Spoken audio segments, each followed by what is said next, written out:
The World Bank warned that Middle East tensions will deepen economic challenges in Yemen. The following report has more details.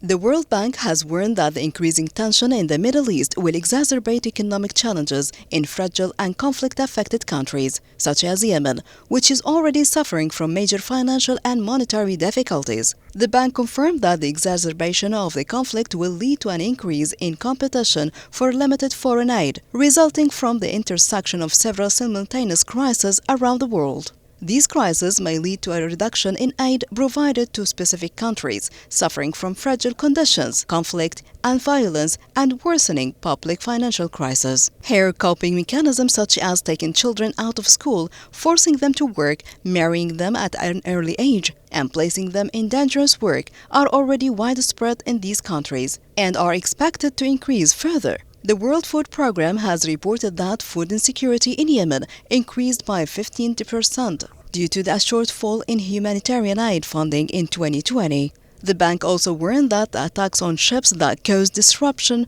to navigation in the Red Sea could lead to a prolongation of shipping times and costs for many countries in the region. The report also confirmed that the instability in the Middle East has greatly affected tourism, weakening but not halting the strong recovery that had begun after the pandemic. The United Nations World Tourism Organization reported that the region was the first to see pre-pandemic tourism return by early 2023, and that the year 2023 concluded with an increase in the number of arriving tourists by 22% over the pre-pandemic levels. The World Bank pandemic that increased geopolitical instability in the Middle East could impact oil and capital markets and potentially decrease foreign investor lending. The extent of the regional impacts depends on the duration of the conflict and whether it has expanded. Middle Eastern economies could be affected through various channels, including commodity prices, trade, investment transfers, inflation, and currency value decline.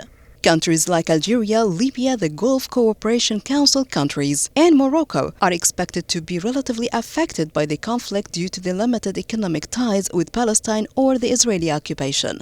However, these economies may be exposed to commodity price shocks and internal tensions. Morocco's direct trade relations with the Israeli occupation are limited, but they may suffer from indirect effects from trade shocks related to the Suez Canal crisis. Countries like Syria, Iran, Iraq, and Lebanon are vulnerable to economic risks due to the geopolitical reasons. A prolonged conflict could lead to a long-term infrastructure damage, supply chain disruptions, logistics costs, inflationary pressure, and currency devaluation.